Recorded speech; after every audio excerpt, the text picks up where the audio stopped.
Good morning. My name is Kevin England. I use the pronouns he, him, and his, and I'm going to be your facilitator for today's session.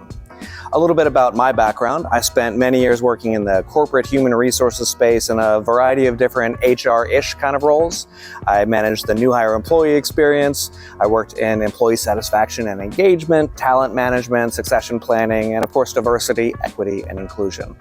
In fact, my start with DEI work began when I was a volunteer for an employee resource group, and that volunteer role turned into me leading a committee, leading a chapter, becoming a regional chair, and ultimately the global chair of the LGBT employee resource group at a major global financial services institution. I spent years lobbying to let them call me the chief gay officer of the bank, but they never allowed me to do that.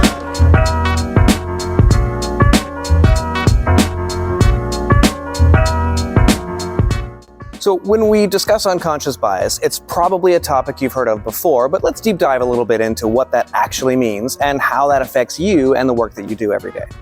A bias, in general, is a preference, either for or against, it can be good or bad, one person or thing or group when compared to another, and usually in a way that we might think of as unfair, unreasonable, or extreme. As a silly example, I'm a dog person. I love dogs. If I see you in the street with a dog, I will ask if I can pet your dog despite oncoming traffic. Not so much a cat person. Now, if you're a cat person, how many of you are cat people? Show of hands. All right.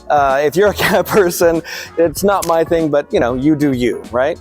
Now, if I said I'm a dog person and I don't want to work with cat people, I think we could all acknowledge that's a little unreasonable, it's a little unfair, it's extreme. This has risen to the level of a bias, no longer just a preference.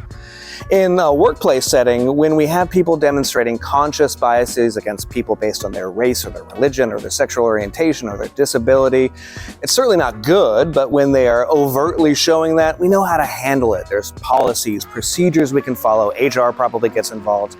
Unconscious bias is harder. And it's harder really for three reasons. Number one, it's happening all the time, all around us. Number two, it's something that we are all experiencing. We're all dealing with our own unconscious biases. And if you're thinking, wait, did Kevin just call me biased? I sure did. And number three, we don't know we're doing it because it's unconscious. It's right there in the title. The way it works is this: your brain is really good at filtering out all kinds of information, processing all these things coming at you, taking care of it in the back of your head so you don't have to stop and consciously think about all of it.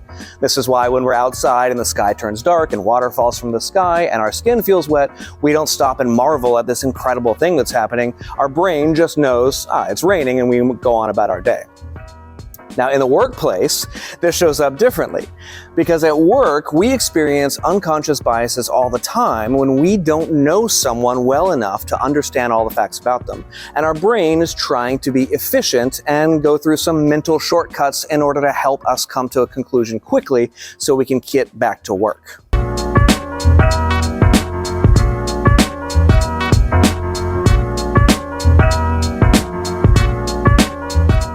Employee resource groups are volunteer-led inside an organization. They're groups of people with some shared common identity, often things like race or ethnicity, gender, sexual orientation, disability, veteran status, parent or caregiver status, that sort of thing.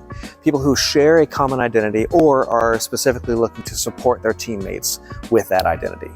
And they support organizations and members in a number of different ways.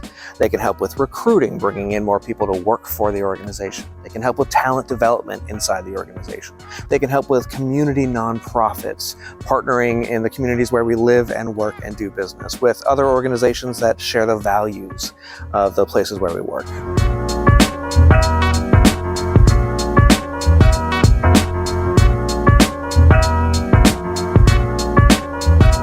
So when we think about the talent life cycle, these are all the decisions that we make that affect an employee's time in a role or in an organization. And this starts with the idea of attracting and recruiting talent. Well, for any open role, we need to have one or more candidates that we want to consider so we can figure out who we want to put into this job. Sometimes that's internal, where we've got people that we know inside the organization and we want to move them around, expand their skill set, promote them into something bigger and better than what they're doing. Sometimes it's external, where we want to go outside the organization, attract some candidates, convince them they want to apply to come work with us.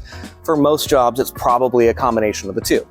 However you are looking for candidates, you have to make sure, though, that we are considering a diverse mix of well-qualified talent.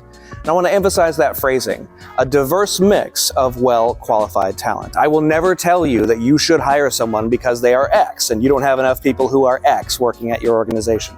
For one thing, that's illegal. Even well-intentioned discrimination is still discrimination. But you also never want to put someone in a role that isn't going to be able to perform the job well. That's setting them up for failure, and then you are going to have to go through this whole process all over again.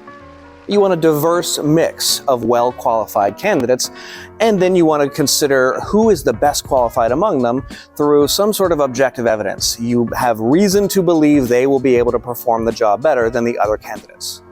This is ripe with the opportunity for unconscious bias and favoritism and all sorts of things, so we need to have processes, we need to have tools in order to help us make the best decisions here. It starts with, we want to have a wide net. If you're finding a lot of your candidates or applicants have similar backgrounds, maybe you need to be working with your recruiting team to say, how do we get a more diverse mix of candidates? Are there other sources that we could be looking at in addition to the sources we're using now?